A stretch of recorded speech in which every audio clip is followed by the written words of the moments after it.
తాకి అల్లరి పెట్టిన చిరుగాలెక్కడ తాకినదే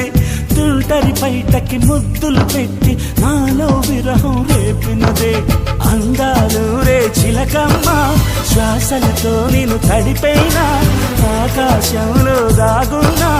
ఎన్నడు నిన్ను విడనమ్మా నేను చేరకపోతే జీవితమంతా వ్యర్థం అయిపోదా